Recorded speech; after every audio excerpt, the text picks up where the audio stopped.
Hey guys, welcome or welcome back. I'm Maggie and this is Maggie May Crochets. This is the third video in a series for absolute beginner crocheters, and in this video we're going to learn how to make a single crochet and a slip stitch. This is a swatch that I crocheted to demonstrate or to show you what a single crochet looks like. The next video we will create a double crochet. To begin our project, we need to create a slip knot and a chain.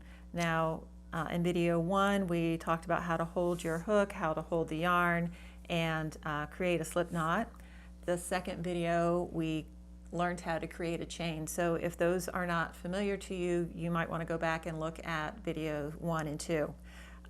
For this particular demonstration, I'll create a chain of 17 so that we have a sample that's going to be 16 stitches wide. I'll show you what I mean in just a moment.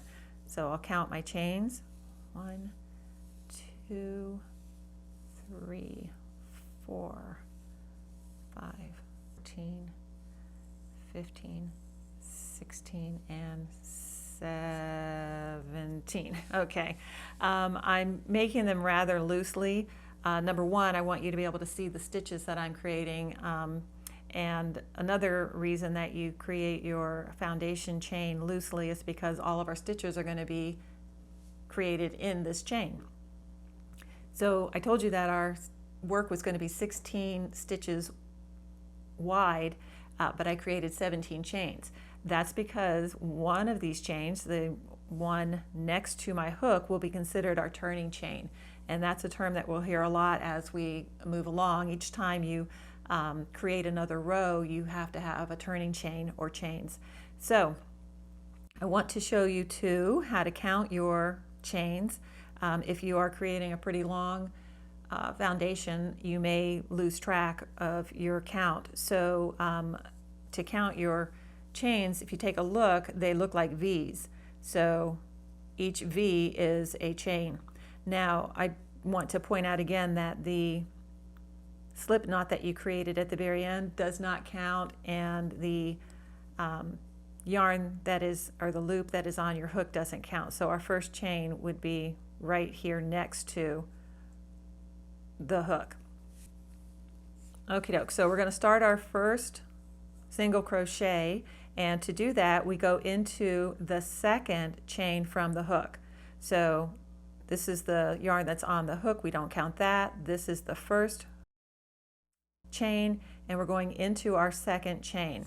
Now there's different ways to go into your chain. Some patterns or people will tell you to go into the top loop. Some will tell you to go into the first two parts of your chain here, or they'll tell you to go into the back. There's a ridge that your chain creates. As you progress with your crocheting, you'll decide which you prefer. For beginners, it's easiest to put your work into the top chain. There's a top chain, a bottom chain here, or sorry, top loop or bottom loop of your chain. So I'm going to take my hook and I'm going to place it into the second chain from my hook. And I'm going into the top loop of my chain, and I'm going to yarn over and pull the yarn through that top loop of my chain. And now I have 2 loops on my hook. I'm going to yarn over again, and then I'm going to pull my yarn through those 2 loops, and that's your first single crochet. Now you'll notice that as I was bringing the yarn through the loop, I turned my hook down. I'll show you why you need to turn your hook down as you bring your work through. I'm going to go into the next chain, yarn over, turn my hook down to pull it through. I have 2 loops on. Now I'll yarn over and I won't turn my hook. I want to show you what can happen if you don't. You see how your yarn just kind of bunches up and you can't pull the yarn through your loops.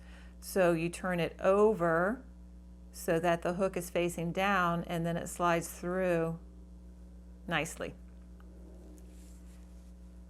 So we have 2 single crochets created.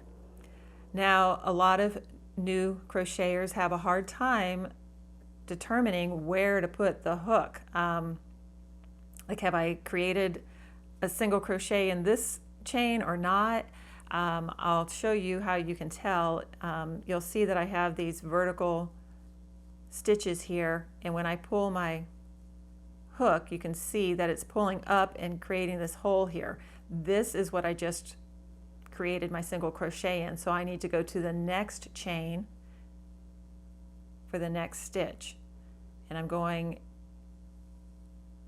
into the top loop,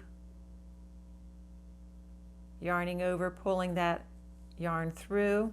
I have 2 loops on my hook, yarning over and pulling through both loops. I'll do that again. You see that this is where I just worked because I have the bigger hole here. I'm going into the next one. Yarn over, pull it through, yarn over, pull through both loops.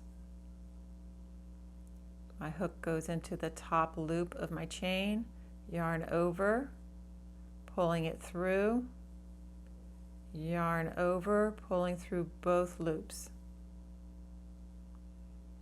My hook goes into the top loop of the chain, yarn over, pull it through, yarn over, pull through both loops.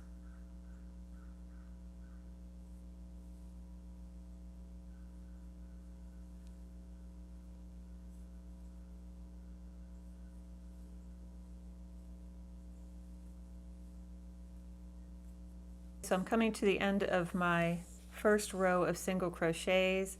I have, this is the 15th, and I'm making the 16th single crochet. When you come to the end, you need to create what's called the turning chain, and for single crochets that is just 1 chain, and then you turn your work. It's important that you remember which direction you turn your work because you want to keep that consistent throughout your project. I like to turn my work away from myself just because I find that away rhymes with crochet. That's how I remember which direction to turn it. So I'm turning my work away from myself. And now we're looking at the back side of your work. You're going to be placing another row of single crochets back across the other direction. Now, to know where to put your hook is the trick. When you turn your work over and you can look along the top ridge, you see all your V's again. You're going to be placing your hook underneath a V,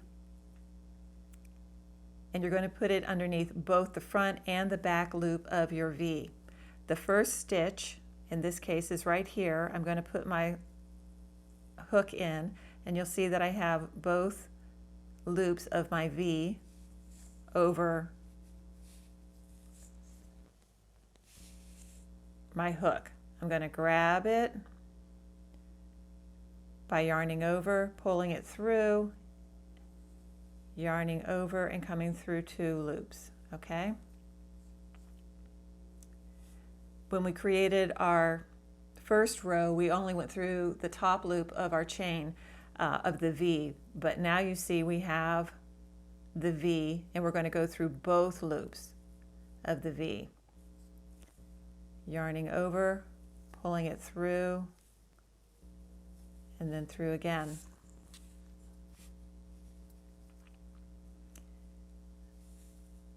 There's the V, placing my hook underneath both loops of my V, pulling it through, yarn over, and through again.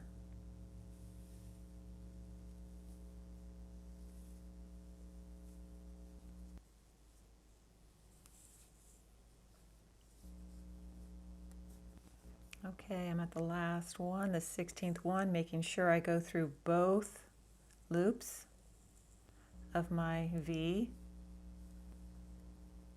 finishing that last single crochet, creating my turning chain, turning my work away from myself, and now I'm working back the other direction. I go into the first V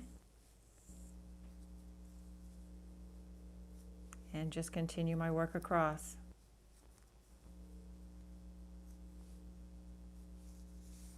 Okay guys, so now I'm going to show you how to do a slip stitch. This stitch is used to join your work if you had two pieces that you wanted to join together, or let's say you're working on a big project and you finish one skein of yarn and need to continue with another. It's a way to join in your new yarn. And you can use it to finish off your project. So that's what I'll do with this. I'm going to create slip stitches across the top here and then finish off at the end. So a slip stitch is very similar to the single crochet in that you put it under the V, both the top and the bottom loop there of your V. You're going to grab the yarn, pull it through, and rather than yarning over, now we're just going to continue to pull that loop through like that. That's all there is. You put the hook through your V like we do with a single crochet, grab the yarn, pull it under your V, and then pull it through the loop that's on your hook. You're just not yarning over again.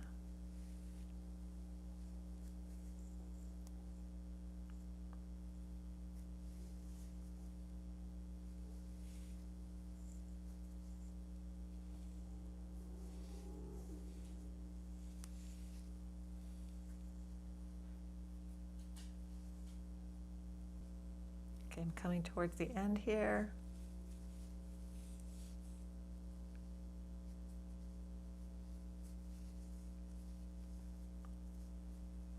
Okay, now to end off or finish off, you're going to yarn over, pull a loop through,